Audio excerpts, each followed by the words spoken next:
What's going on, guys? Magdallan here. Just wanted to do a real quick video and let you guys know what my current Atlas strategy is, as well as the way that I'm approaching the Archnemesis League to continue making currency and have as much fun as I can while doing so. Full disclaimer, this is not an optimal currency farming strategy. I don't give a shit about how much money I make at this point in the league.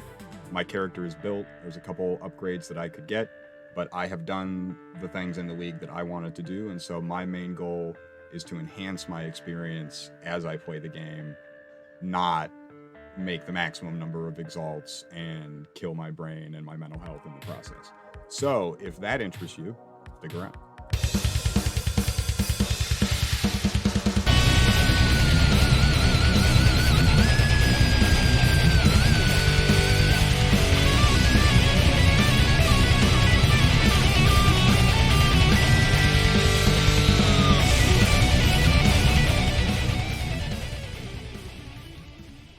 Okay.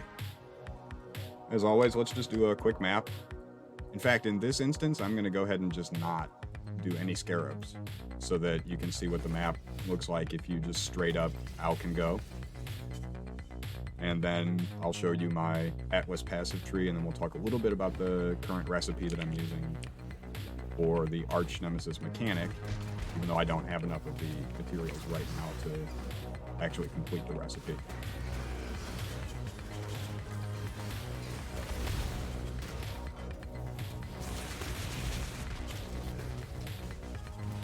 Harbinger here. Okay, go ahead and grab that.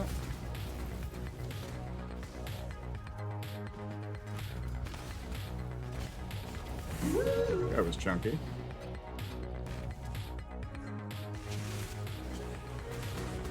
We are running Searing Exarch.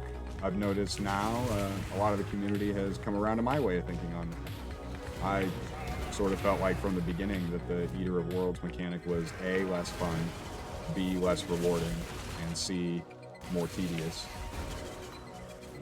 The more altars element, I just did not notice that made a huge impact in my currency making, and I prefer the mechanics of the Searing Exarch mobs. The fire shit they put on the ground doesn't really affect me. I don't care about that, so they're way less dangerous. The lightning damage ridden Eater of Worlds mod. I actually didn't intend to roll a bunch of port maps. I was rolling up 100 the other day and I forgot to horizon these. But I think it's a good map for the purposes of this video because this is like the worst that it gets. So if you like the way that this looks, or you're seeing the things that are dropping, etc., then it really only goes up from here, because obviously you add sextants, you add map mods from Kirak, etc., and enhance it. The Eldritch currency drops all the time. I make so much of that shit. I was even a little bit hesitant to make a video on the topic. Oops, forgot D&D. I'm making so much money from selling the Ikers that I just don't understand what the content creator community was talking about when they were saying do the Eater of Worlds, because just at a base level, it's totally common for me to do a map and come out with like 10 lesser, 5 greater, and 2 or 3 grand. And the red ones sell for like 3 times the price of the blue ones. I don't know, for me it was a no-brainer. Alright, we're gonna run in here, kill this boss.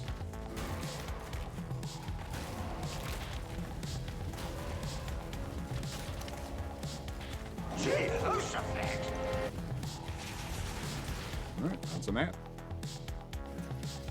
So, a couple things you might have noticed. No Legion, no Breach, none of that shit.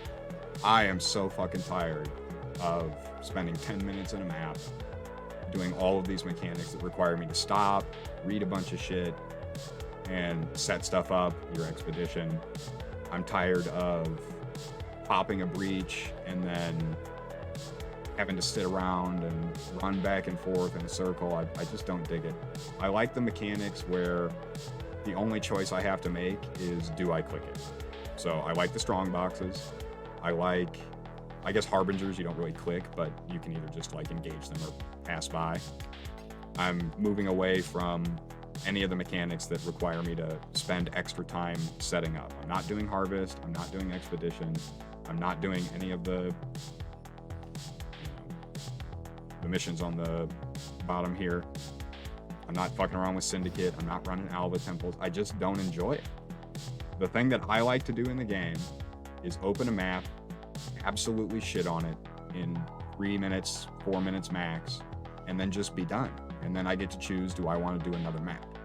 Maps are so easy to get right now that you could just fucking run them white and just waste them, and it just doesn't matter. And so let's talk about the Atlas tree. Some of this stuff is unchanged. I'm now taking as many of the strong box nodes as I can get, with the exception of these. I don't care about the map drops, nor do I care about the scarab drops, but otherwise we're taking all of the strong box nodes. Obviously they do DD pretty frequently, so you do get one shot at once in a while, so that's maybe the only part of the strategy that is still slightly annoying, but they're pretty lucrative. We got Harbinger going.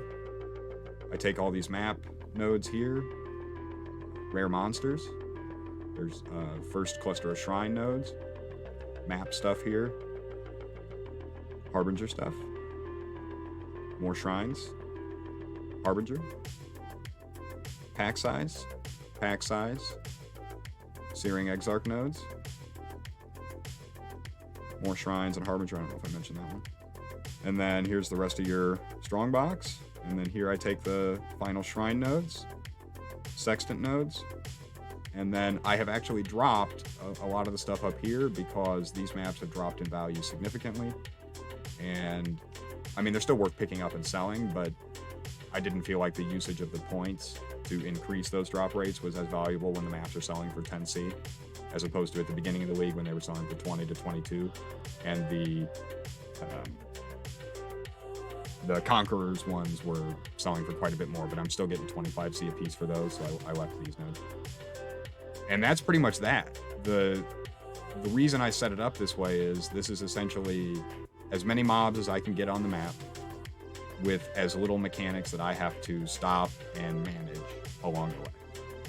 And part of the reason that I made that decision is I am now using a different strategy for the Archnemesis, which is to use the temporal bubble, which requires you to have the Hexer, which is Chaos, Weaver, and Echoist, as well as the Arcane Buffer and Juggernaut, which I have added to my loot filter so that they show, in addition to the standard mirror image Treant Assassin Rejuvenator recipe that is the most common one that I had seen. I no longer am really interested in trying to maximize my Scarab intake. They're so cheap that it's just worth it to buy them.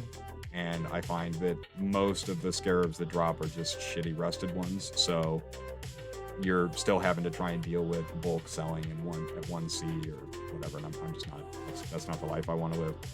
So that's about it.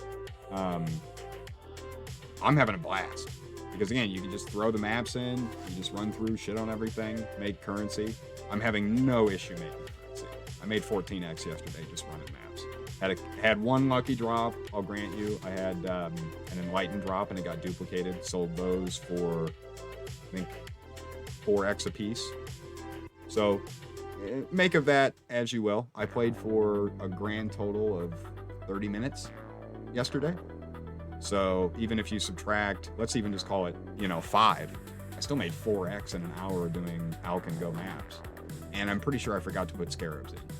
So there's no issue with making currency. There's no issue with finding the items that you need to get your build going. You do not have to do all of this, 3 days of farming Archnemesis garbage to put together one recipe that shits out 10C and then you're mad. You don't have to do all of this 10-minute maps, expedition, blah, blah, blah, blah, blah. to make money. None of that is necessary, at least not for the experience that I am after as a player. My build can handle pretty much anything that I have tried to tackle in the game, and so for me, the pressure to maximize my currency income so that I can get better gear just isn't really there. I don't have any intention of making another character this league. So really all we're doing is we might buy a better helmet that's got concentrated effect in addition to the burning damage. And that'd be pretty cool, but probably less fun because you're gonna have less AoE. But we may go ahead and pick one of those up. Otherwise, I'm perfectly happy with my chest piece. I have never felt the need to change out this amulet for a +2. My rings are pretty poggers, I think. Shield is trash. I think I bought it for 1x like day 3. And I've just never really felt the need to upgrade it. We did re-roll some of the implicits on, well, both of them actually, on the gloves. I tried to do grand for both, but the Eater of Worlds did not want to play nice, so I ended up having to go back to the lesser and just re-roll to get back to the 3% damage per 100 strength, because obviously we have quite a bit of strength going on.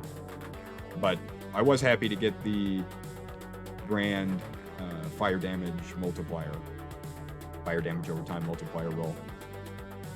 Looks like I need to bless that and grab that extra. Oh no, it's at max, 13 is max, so we're good on that. Otherwise, none of the gear is really changing. The character is pretty static at this point, and this strategy has been producing pretty good results for me. So yeah, that's all I've got for you, and yeah, hit that like and subscribe button, and I appreciate you.